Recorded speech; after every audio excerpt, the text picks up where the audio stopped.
لنا من الضلالة بمحض الفيض والعناية، والصلاة والسلام على سيدنا محمد والوقاية من الغوايا، وعلى آله وأصحابه ذوي الرواية والدراية، صلاة وسلاما لا غاية لهما ولا نهاية. أما بعد فأعوذ بالله من الشيطان الرجيم. بسم الله الرحمن الرحيم. وسيجنبها الأتقى الذي يؤتي ماله يتزكى وما لأحد عنده من نعمة تجزى إلا ابتغاء وجه ربه الأعلى ولسوف يرضى. صدق الله العظيم وبلغنا رسوله النبي الكريم الأمين. إن الله وملائكته يصلون على النبي يا أيها الذين آمنوا صلوا عليه وسلموا تسليما. سب مل کے درود و سلام سے نذرانہ پیش کیجیے. الصلاۃ والسلام علیک یا سیدی یا رسول اللہ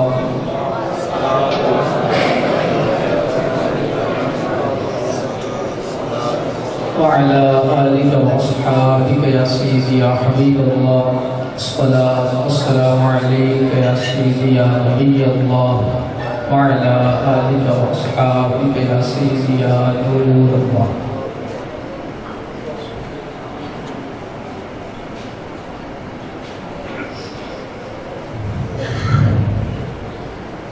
اللہ جل مجدہ کی حمد و ثنا محبوب خدا خواجہ ہر دوسرا شفیع روز جزا پشت پناہ ہر بے نوا عمیم الجود والعطا فلک نبوت کے آفتاب حسن یوسف کے شباب منبع انوار مہتاب حضور پر نور شافعی یوم النشور نور علی نور حبیب رب غفور مخزن اسرار منبع انوار شب اسرا کے رازدار زینت مناصر فرش نور تجلیات عرش سلطان جہات شش برہان واجب الوجود صاحب مقام محمود منشأ رب وجود حامد احمد محمد صلی اللہ تعالی علیہ وآلہ وسلم کی بارگاہ اقدس میں ہدیہ درود و سلام کے بعد دعا ہے کہ اللہ خالق و مالک آج کی ہماری حاضری اپنی بارگاہ میں شرف قبولیت عطا فرمائے اور آخرت میں ہمارے لیے ذریعہ نجات بخشش بنائے.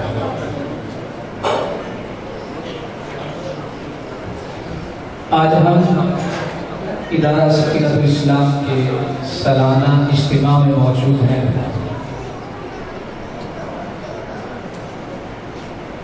سب سے پہلے میں ادارہ حاضر کے اساتذہ محتمل معاونین متعلقین سب کو اس خوبصورت روحانی بزم کو سجانے پر مبارکباد پیش کرتا ہوں.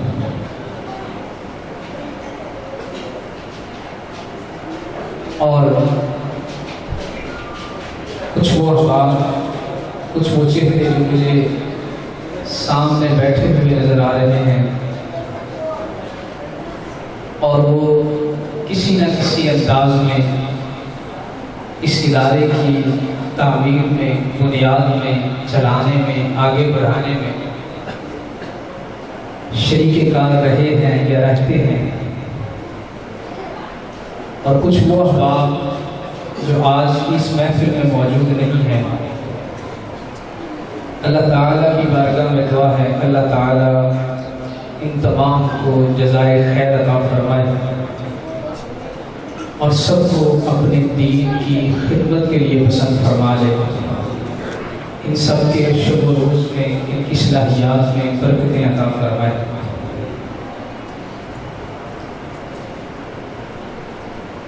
معزز سامعین، آج کی ہماری گفتگو کا موضوع افضلیت شیخین رضی اللہ تعالی عنہما اور صحابہ کے بارے میں، بالخصوص حضرت سیدنا امیر معاویہ رضی اللہ تعالی عنہ کے بارے میں اہل سنت کا عقیدہ۔ اللہ جل مجدہ کی بارگاہ میں دعا ہے اللہ تعالیٰ مجھے درست اور حق بیان کرنے کی توفیق عطا فرمائے۔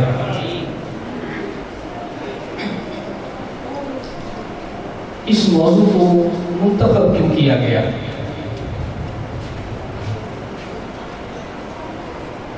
کیوں ضرورت پیش آئی کہ اس موضوع پر کلام کیا جائے؟ تو یاد رکھیے کہ دور حاضر میں جو فتنے بڑی تیزی کے ساتھ بڑھ رہے ہیں اور جن کی وجہ سے بہت سارے لوگوں کے دین میں، ایمان میں، عقائد میں نقص آ رہا ہے، ان میں سے ایک فتنہ نبی کریم علیہ السلام کے صحابہ کے بارے میں بدزبانی کرنا ہے۔ بات یہاں تک پہنچ گئی ہے کہ سید المؤمنین، امام المتقین حضرت عبداللہ بن عثمان ابو بکر صدیق اکبر رضی اللہ تعالی عنہ اور امیر المؤمنین امام العادلین ابو حفص عمر بن خطاب فاروق اعظم رضی اللہ تعالی عنہ، ان دونوں بزرگ ہستیوں کی شان کے بارے میں بھی اہل سنت کے عقیدے کے خلاف باتیں ہونا شروع ہوئی،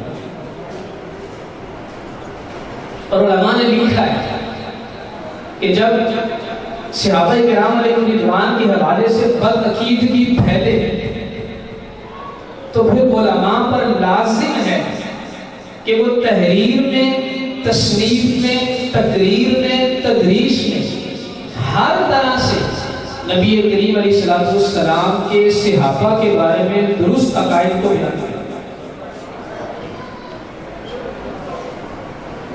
آج کی اس مختصر سی نشست میں سب سے پہلے شیخین یعنی حضرت ابو بکر صدیق رضی اللہ عنہ، حضرت عمر رضی اللہ تعالیٰ عنہ، آپ دونوں کی افضلیت کے حوالے سے اہل سنت کا عقیدہ بیان کیا جائے گا۔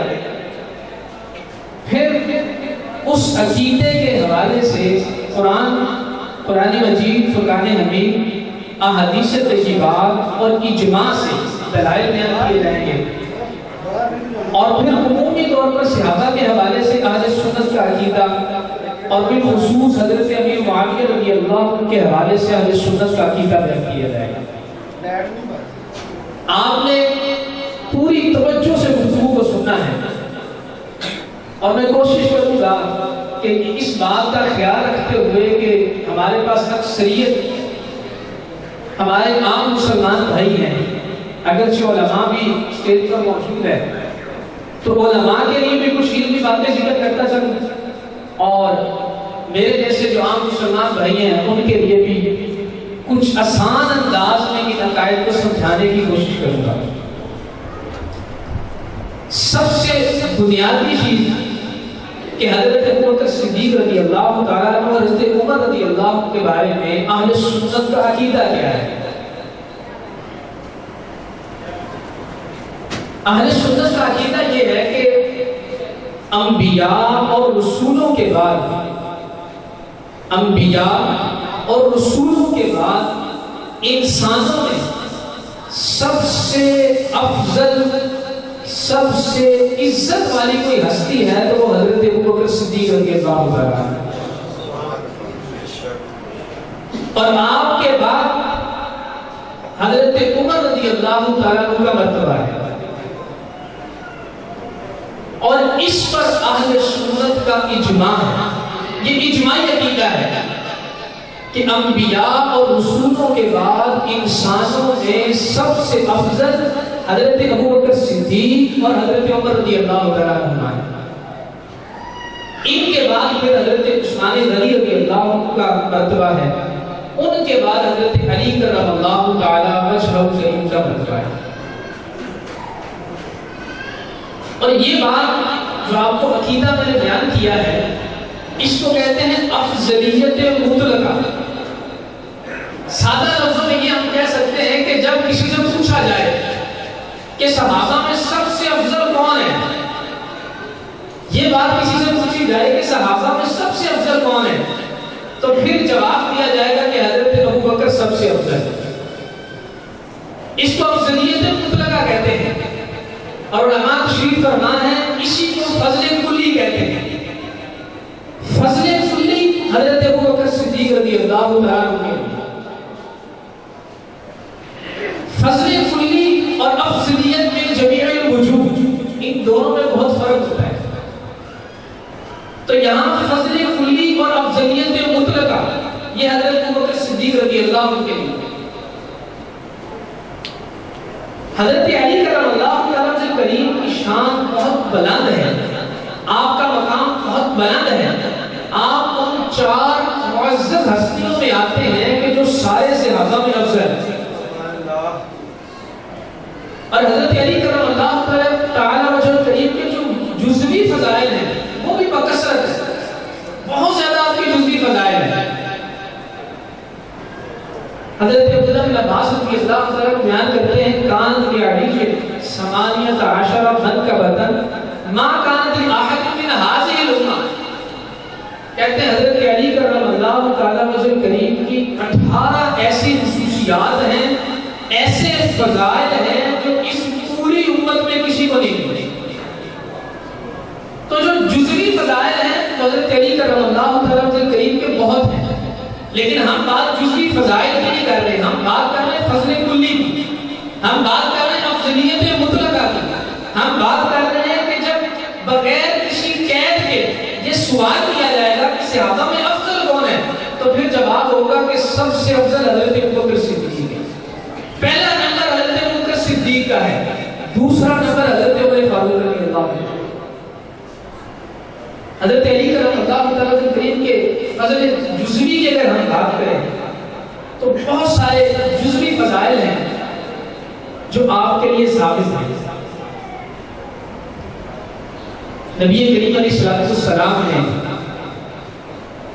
مسجد اقدس سے حالت جنابت میں ایک اپنے لیے حکم بیان فرمایا کہ میں گزر سکتا ہوں، اور دوسرا حضرت علی کے لیے بس بیان فرمایا کہ یہ حالت جنابت میں بھی مسجد سے گزر سکتے ہیں۔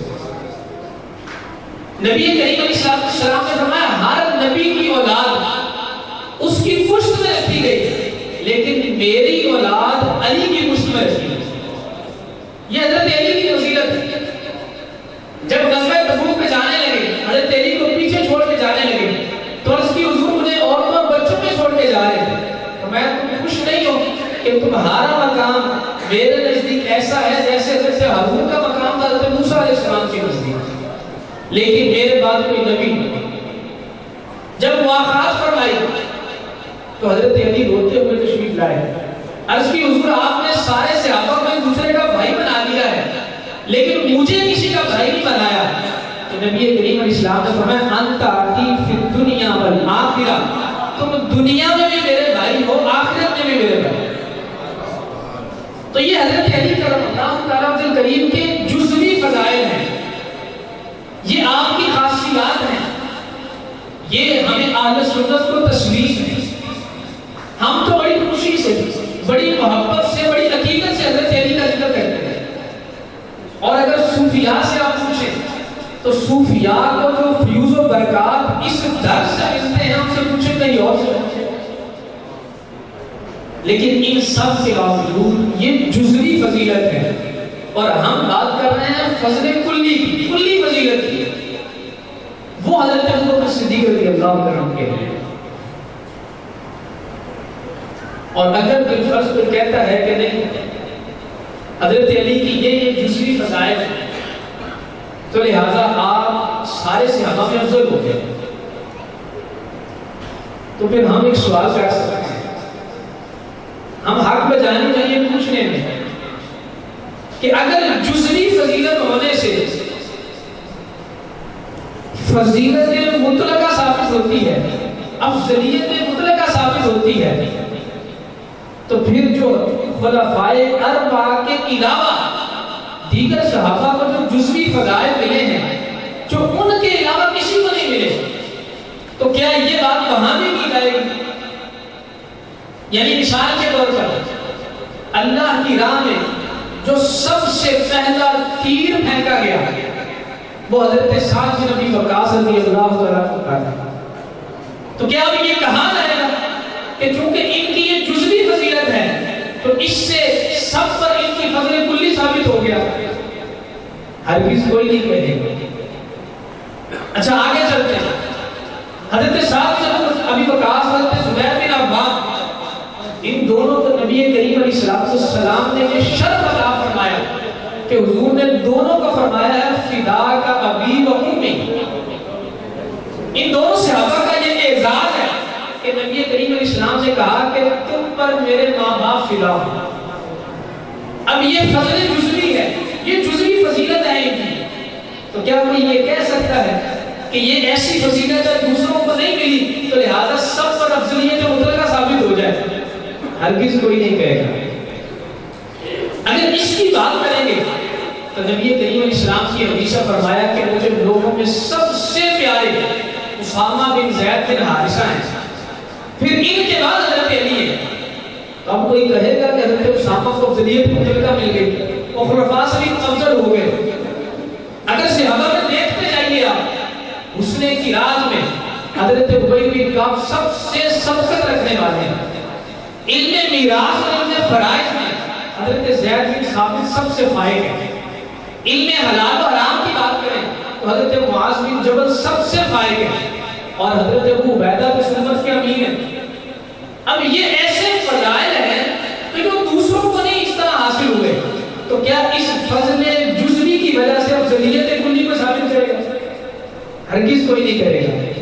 تو جب یہاں نہیں ثابت کر رہے تو پھر حضرت علی کرم اللہ تعالیٰ عنہ کریم کے معاملے میں کیوں ثابت کیا جا رہا ہے؟ حضرت صحیح مسلم کی روایت ہے، حضرت جنید رضی اللہ عنہ شہید ہوئے تو نبی کریم علیہ السلام نے آپ کی لاش کو اپنے ہاتھوں میں اٹھایا اور حضور فرماتے جا رہے تھے جلیبیب منی وانا من جلیبیب، جلیبیب منی وانا من جلیبیب، جلیبیب منی وانا من جلیبیب، جلیبیب میرا ہے اور میں جلیبیب کا ہوں۔ اب ایسی فضیلت کسی اور کو نہ ملے تو کیا کہا جائے گا کہ اس وجہ سے ان کی افضلیت مطلقہ ثابت ہو گئی؟ تو ہمیں یہ پتہ چلا کہ جو جزوی فضائل ہوتے ہیں ان سے افضلیت مطلقہ ثابت نہیں ہوتی۔ ایک اور بات یہاں کی جاتی ہے وہ یہ ہے کہ نبی کریم علیہ السلام کے نسب شریف سے ہونا، آپ کی اولاد میں ہونا، یہ یقیناً بڑے شرف کا باعث ہے۔ کتنا شرف ہے آپ اس سے اندازہ کر لیجیے۔ ایک صحابی رضی اللہ عنہ نے حضور علیہ السلام کا خون مبارک پی لیا، تو نبی کریم علیہ السلام نے فرمایا کہ تم جہنم سے محفوظ ہو گئے۔ دوسری روایت میں فرمایا تم نے اپنے آپ کو جہنم سے محفوظ کر لیا۔ تو جنہوں نے تھوڑا سا خون مبارک پیا ان کے بارے میں فرمایا کہ تم نے خود کو جہنم سے محفوظ کر لیا، تو کیا شان ہوگی ان کی کہ جن کی ہڈیاں، جن کا گوشت، ہر چیز ان کے خون سے بھری ہو، اور جن کی رگوں میں نبی کریم علیہ السلام کا خون مبارک دوڑ رہا ہے، ان کی شان کتنی ہے؟ تو اہل بیت طہار کی بہت شان ہے، لیکن اس نسب کی فضیلت کی وجہ سے افضلیت مطلقہ کی ثابت ہو سکتی۔ خود نبی کریم علیہ السلام نے فرمایا فاطمہ احب الی منک وانت اعز علی منها۔ حضرت علی سے فرمایا کہ فاطمہ مجھے تم سے زیادہ پیاری ہے، میری بیٹی ہے۔ حضرت علی سے فرمایا فاطمہ مجھے تم سے زیادہ پیاری ہے لیکن میرے نزدیک عزت تمہاری زیادہ ہے۔ یعنی نسب کی وجہ سے وہ والی افضلیت ثابت نہیں ہوتی۔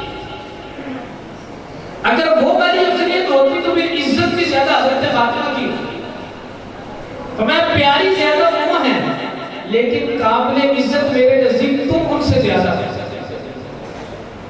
اور پھر اگر کوئی نسب کی وجہ سے افضلیت ثابت کرے پھر تو یہ ہونا چاہیے کہ حضرت فاطمہ حضرت علی سے افضل ہو، بلکہ حسنین کریمین بھی حضرت علی سے افضل ہو، حالانکہ اس کا تو کوئی شخص بھی قائل نہیں.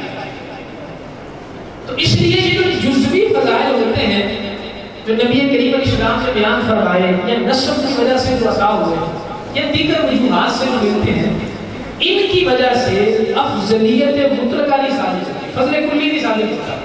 اور یہ معیار نہیں ہے، یہ مدار نہیں ہے افضلیت کلی ثابت کرنے کے لیے. پھر سوال پیدا ہوتا ہے کہ معیار کیا ہے؟ اگر آپ اتنی بات سمجھ چکے تو پھر ہم آگے چلتے ہیں، کیونکہ یہ عقیدہ ہے. یہ جو میں نے آپ کو عقیدہ عرض کیا ہے، ہم اس کے دلائل کی طرف پھر چلتے ہیں کہ اس کے دلائل کیا ہے. معیار اور مدار وہ ہے جو قرآن مجید فرقان حمید میں بیان کیا ہے. اللہ تعالیٰ نے ارشاد فرمایا ان اکرمکم عند اللہ اتقاکم. اللہ کے ہاں تم میں سے سب سے زیادہ عزت والا وہ ہے اسے جہنم سے بچا لیا جائے گا. تو اس آیت میں اتقا سے مراد کون ہے؟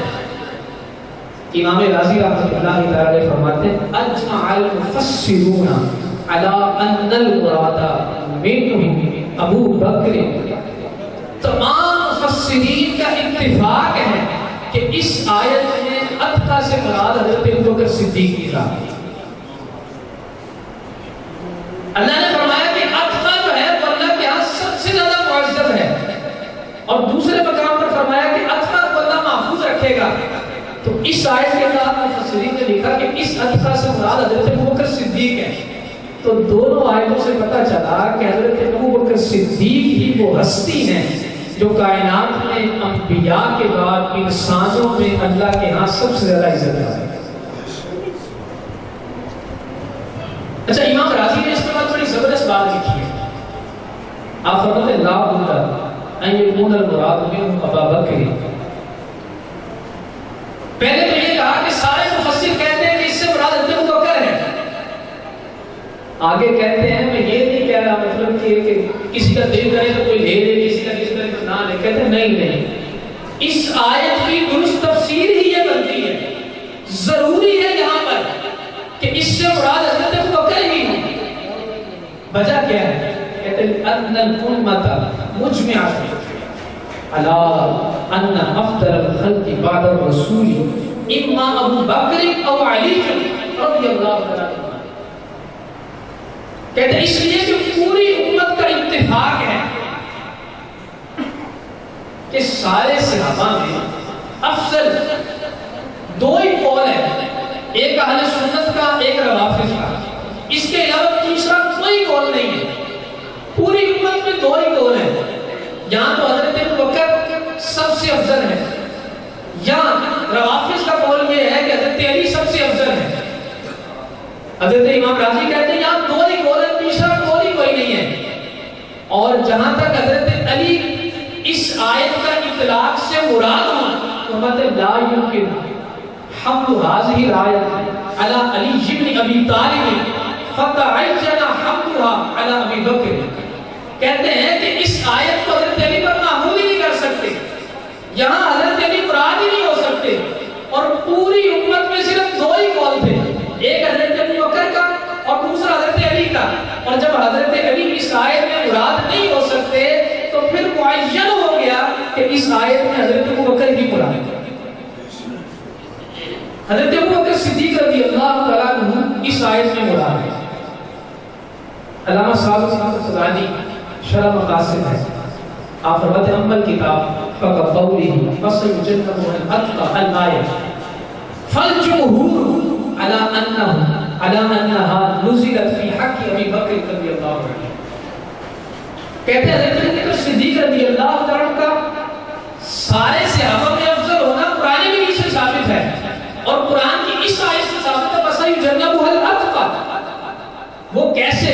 کہتے ہیں جمہور علماء یہ کہتے ہیں کہ یہ آیت کریمہ حضرت ابو بکر صدیق رضی اللہ عنہ کے حق میں نازل ہے. اس سے مراد حضرت ابوبکر صدیق رضی اللہ عنہ ہے۔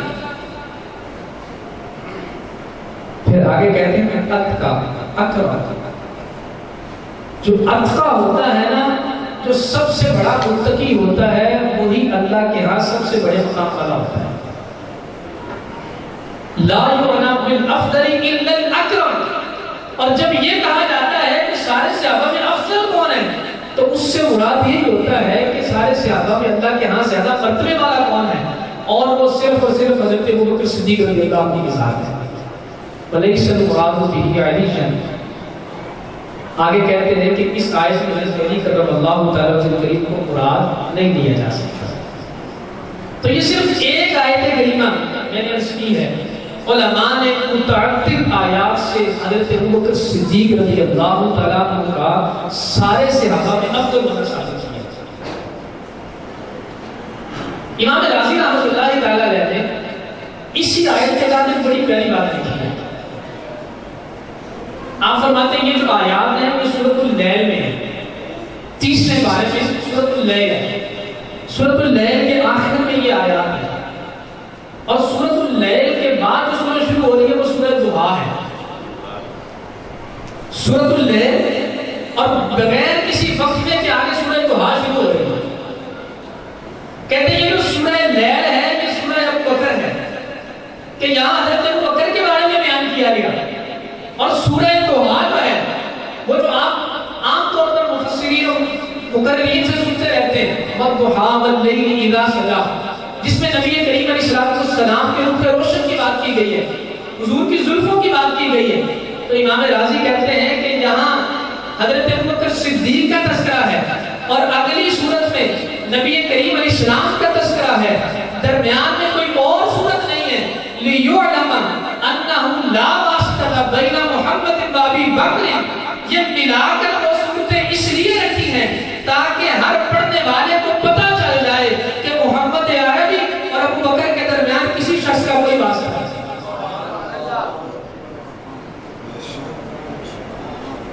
یہ امام رازی رحمۃ اللہ تعالی علیہ نے ایک نقطہ بیان کیا۔ اب چلتے ہیں بریلی کے تاجدار کی بارگاہ میں۔ میرے امام نے بھی ایک اور نقطہ بیان کیا، بڑی پیاری بات۔ کہتے ہیں حضرت ابوبکر صدیق کا تذکرہ جس سورت میں ہے اس سورت کا نام ہے اللیل، اور لیل کا مطلب ہے رات، اور اس سے اگلی جو سورت ہے جس میں نبی کریم علیہ السلام کا تذکرہ اس کا نام ہے ضحیٰ، اور ضحیٰ صبح کے وقت کو کہتے ہیں۔ ابوبکر صدیق کا تذکرہ جس سورت میں ہے وہ ہے رات، اس کا مطلب ہے رات، اور جس میں نبی کریم علیہ السلام کا تذکرہ ہے اس سورت کے نام کا مطلب ہے دن۔ تو کہتے ہیں گویا کہ ابوبکر نبی کریم علیہ السلام کے لیے رات ہے، اور نبی کریم علیہ السلام ابوبکر کے لیے دن ہے۔ کیسے؟ کہتے ہیں نبی کریم علیہ السلام حضرت ابوبکر کے لیے دن ہے، یعنی آپ کے لیے رشد و ہدایت کا سامان ہے، اللہ تعالیٰ کے فضل کے لیے وسیلہ ہے، اور حضرت ابوبکر حضور کے لیے رات کیسے ہیں؟ کہتے ہیں اللہ تعالیٰ نے فرمایا کہ ہم نے رات کو پردہ پوش بنایا ہے، اور ہم نے رات اور دن بنائے تاکہ رات میں تم آرام کرو اور دن میں اللہ کا فضل تلاش کرو۔ تو گویا کہ حضرت ابوبکر صدیق رضی اللہ تعالیٰ عنہ کی ذات نبی کریم علیہ السلام کے لیے رات ان معنوں میں ہے کہ نبی کریم علیہ السلام کا سکون ابوبکر کی ذات میں ہے۔ فرماتے ہیں جس طرح دنیا کا نظام دن اور رات سے چلتا ہے، ویسے ہی دین کا نظام نبی کریم علیہ السلام اور حضرت ابوبکر یہ جو دن اور رات ہے ان سے چلتا ہے۔ اگر کوئی بندہ نبی کریم علیہ السلام سے تو محبت کرے لیکن حضرت ابوبکر سے بغض رکھے تو پھر اس کے دین کے دن اور رات مکمل نہیں ہوتے، اس لیے اس کا دین ناقص رہ جاتا ہے۔ تو یہ اللہ رب العزت نے قرآن مجید فرقان حمید میں ارشاد فرمایا بس الحمدللہ ہمارے اکابر نے، ہمارے علماء نے، ہمارے عقائد، ہمیں جو تعلیمات انہوں نے دی ان کے دلائل بھرپور انداز میں کتاب میں لکھے ہوئے۔ کسی سنی کو پریشان نہیں ہونا چاہیے، اس بات سے نہیں گھبرانا چاہیے کہ ہمارے پاس دلیل نہیں، یوں سمجھیے کہ ساری دلیلیں ہیں ہی ہمارے پاس۔ یہ ایک آیت کریمہ میں نے آپ کے سامنے عرض کی ہے، اگر قرآن و حدیث کا وہ سارا ذخیرہ پڑھا جائے گا تو شاید ہماری عمریں اس کے لیے کافی نہ ہو۔ اگر ہم احادیث ترجیحات کی بات کریں تو نبی کریم علیہ السلام کی متعدد احادیث اس پر بطور دلیل موجود ہے کہ حضرت ابوبکر صدیق رضی اللہ تعالیٰ عنہ تمام صحابہ میں افضل ہیں۔ حضرت عبداللہ بن عمر رضی اللہ تعالیٰ عنہ کہتے ہیں كنا نقول رسول اللہ صلی اللہ علیہ وسلم حی افضل هذه الامة بعد نبیها ابو بکر وعمر وعثمان فیسمع ذلك رسول اللہ صلی اللہ علیہ وسلم فلا ينکر۔ کہتے ہیں نبی کریم علیہ السلام ہم میں موجود تھے، آقا کریم علیہ السلام کی موجودگی میں بھی ہم یہ کہا کرتے تھے کہ اس امت میں سب سے افضل جو ہستی ہے وہ حضرت ابوبکر صدیق کی، ان کے بعد حضرت عمر ہیں، ان کے بعد حضرت عثمان ہیں۔ نبی کریم علیہ السلام ہماری یہ باتیں سنتے بھی تھے لیکن کبھی بھی نبی کریم علیہ السلام نے اس سے منع نہیں فرمایا۔ جب حضور نے سن کے منع نہیں فرمایا تو یہ تو اس کے اوپر مہر لگا دی کہ بات تو ایسے ہے۔ خود نبی کریم علیہ السلام کا فرمان حضرت ابو درداء رضی اللہ عنہ اس حدیث کے راوی فرمایا ما طلعت الشمس ولا غربت على احد افضل من ابی بکر، فرمایا کسی ایسے شخص پر نہ کبھی سورج طلوع ہوا نہ غروب ہوا جو ابو بکر سے افضل ہے، الا کان نبی، سوائے وہ جو کہ انبیاء ہیں۔ انبیاء کے علاوہ کائنات میں کبھی وہ شخص ہی نہیں آیا جو ابو بکر سے زیادہ فضیلت رکھتا ہے۔ تو نبی کریم علیہ السلام کی احادیث اس موضوع پر موجود ہے۔ ایک کتاب ہے الطریقۃ الاحمدیہ فی حقیقت القطع بالافضلیہ، اس میں ہمارے بزرگ ایک مصنف ایک بزرگ انہوں نے 500 سے زائد مرفوع احادیث نبی کریم علیہ السلام کے فرامین اس میں نقل کیے ہیں حضرت ابوبکر صدیق اور حضرت عمر کی افضلیت، اور 250 سے زیادہ حضرت علی کرم اللہ تعالیٰ کریم کے اپنے فرامین نقل کیے ہیں اسی موضوع پر۔ اتنا بڑا ذخیرہ ایک کتاب میں ایک مصنف نے کیا۔ حضرت علی کرم اللہ تعالیٰ کریم سے روایت ہے، آپ کہتے ہیں میں نے نبی کریم علیہ السلام نے مجھے فرمایا، حضور فرماتے ہیں میں نے جبریل سے پوچھا، حضرت جبریل امین علیہ السلام سے، کہ ہجرت کی رات میرے ساتھ کون جائے گا؟ راوی اس کے حضرت علی ہیں، کہتے ہیں نبی کریم علیہ السلام نے مجھے بتایا، میں نے جبریل سے پوچھا کہ ہجرت کی رات میرے ساتھ کون جائے گا؟ تو حضرت جبریل امین علیہ السلام نے فرمایا کہ آپ کے ساتھ ہجرت کی رات ابو بکر جائیں گے، اور ابو بکر وہ ہیں جو آپ کے بعد آپ کی امت کے والی ہوں گے، اور آپ کی امت میں سب سے زیادہ فضیلت رکھنے والے یہی ابو بکر ہیں۔ تو خود حضرت علی کرم اللہ تعالیٰ کریم کا فرمان موجود ہے، بلکہ حضرت علی کرم اللہ تعالیٰ کریم کو فرمایا کرتے تھے کہ اگر کسی نے مجھے ان پر فضیلت دی تو میں اسے مفتری کی حد لگاؤں گا، میں اسے اسی کوڑے لگاؤں گا اگر کوئی مجھے ان پر فضیلت دی۔ تو نبی کریم علیہ السلام کی احادیث ترجیحات بھی اس پر شاہد ہیں کہ امت میں صحابہ میں سب سے افضل حضرت ابوبکر صدیق اور حضرت عمر رضی اللہ تعالیٰ عنہ۔ اور پھر یاد رکھیے کہ یہ مسئلہ ایسا ہے جس پر اجماع موجود ہے، حق الشافعی وغیرہ اجماع صحابہ والتابعین علی ذالک۔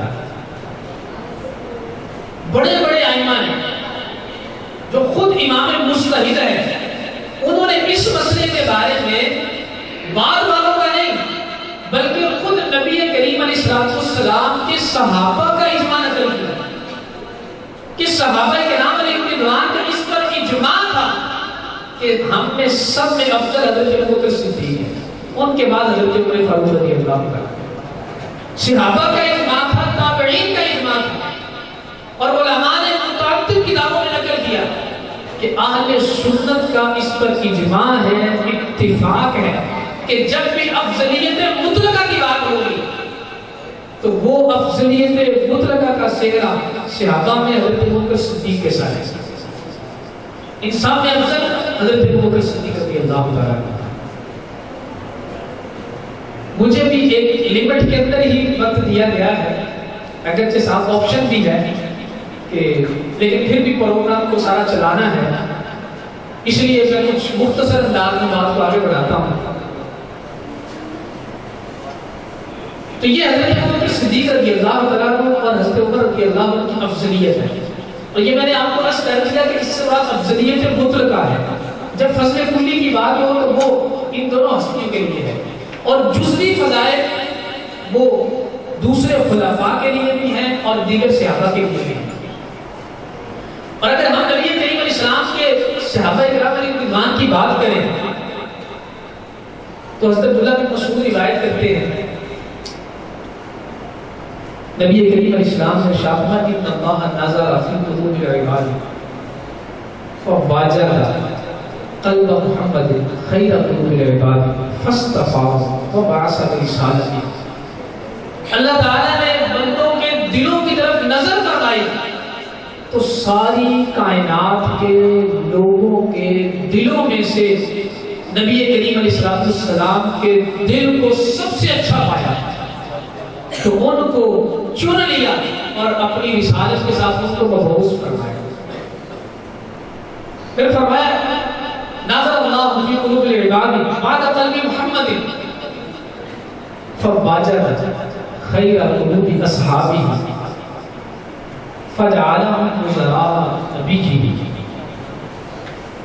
فرمایا پھر اللہ تعالیٰ نے انبیاء کے بعد جب عام لوگوں کے دلوں کی طرف نظر فرمائی تو ساری کائنات کے لوگوں میں سے سب سے اچھے دل نبی کریم علیہ السلام کے صحابہ کے پائے تو ان کو اپنے نبی کی وزارت کے لیے چن لیا، ان کو اپنے نبی کا وزراء بنا۔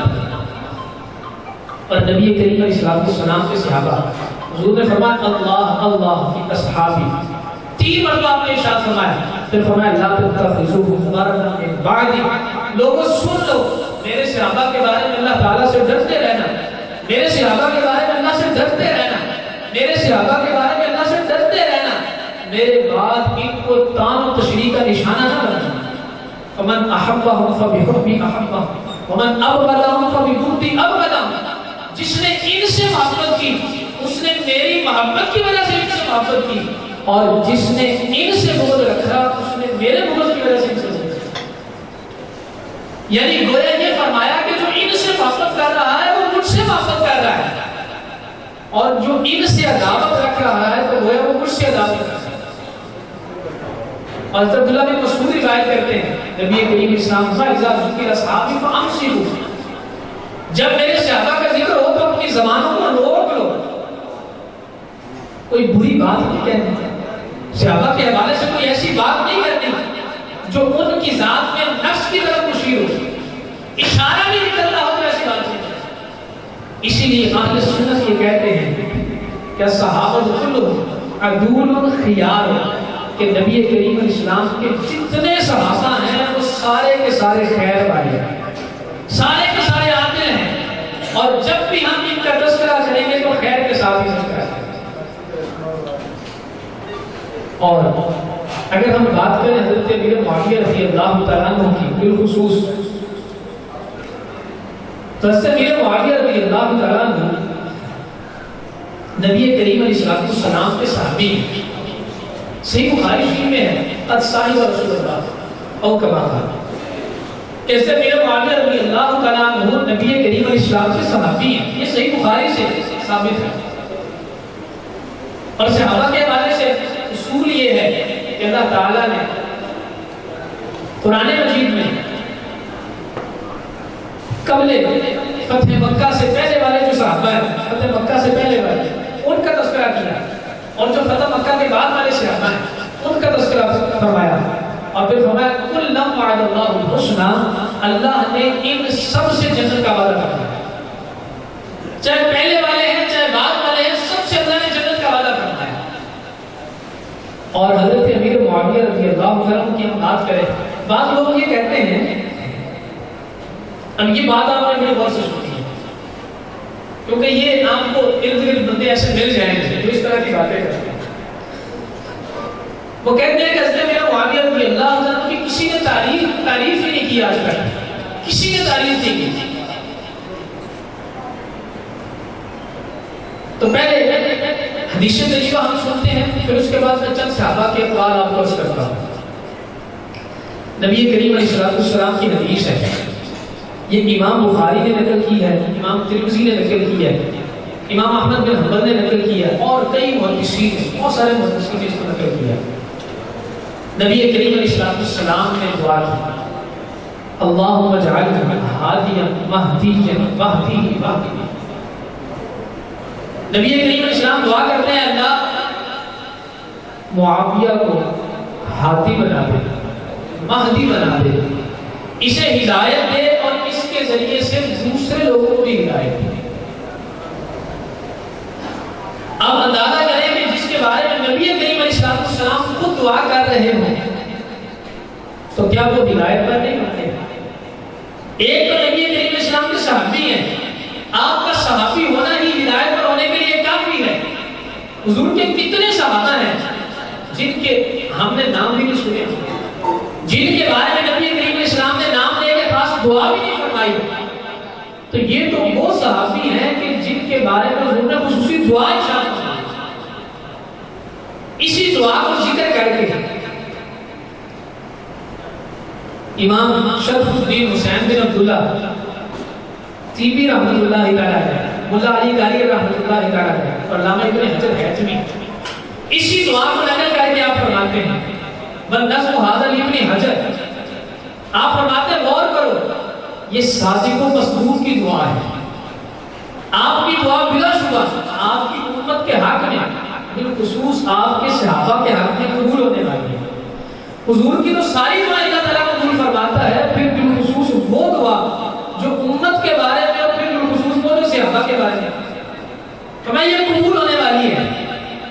اور تو جان لے کہ اللہ تعالیٰ نے رسول اللہ کی اس دعا کو حضرت امیر معاویہ کے حق میں قبول فرما کر ان کو ہدایت یافتہ اور لوگوں کے لیے رہنما بنا دیا، اور فرمایا جس شخص نے اللہ تعالیٰ یہ دونوں صفتیں جمع کر دے کہ وہ خود بھی ہدایت پر ہو، لوگوں کے لیے بھی رہنما بن جائے، تو پھر فرمایا اس کے بارے میں وہ سب کچھ کیسے گمان کیا جا سکتا ہے جو باطل پرست ان کے خلاف ہے۔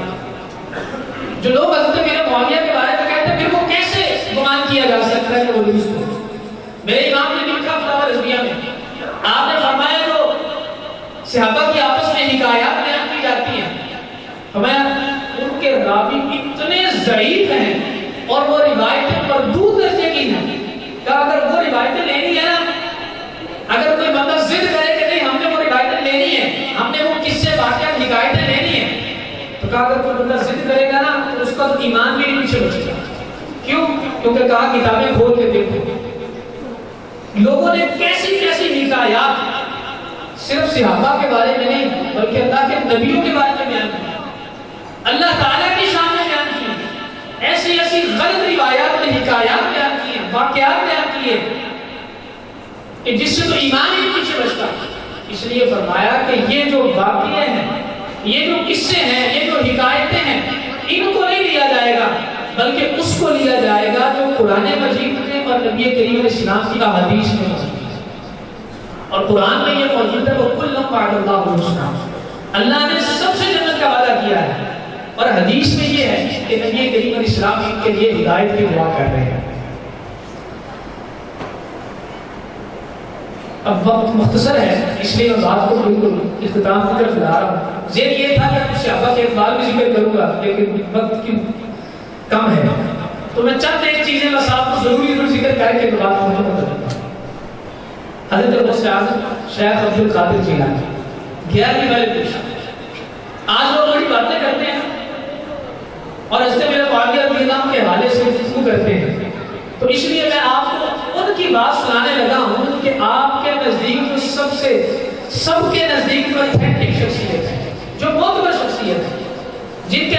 11ویں جلاتے بھی ہیں، کھاتے بھی ہیں، جلاتے بھی ہیں۔ حضرت غوث پاک کیا کہتے ہیں؟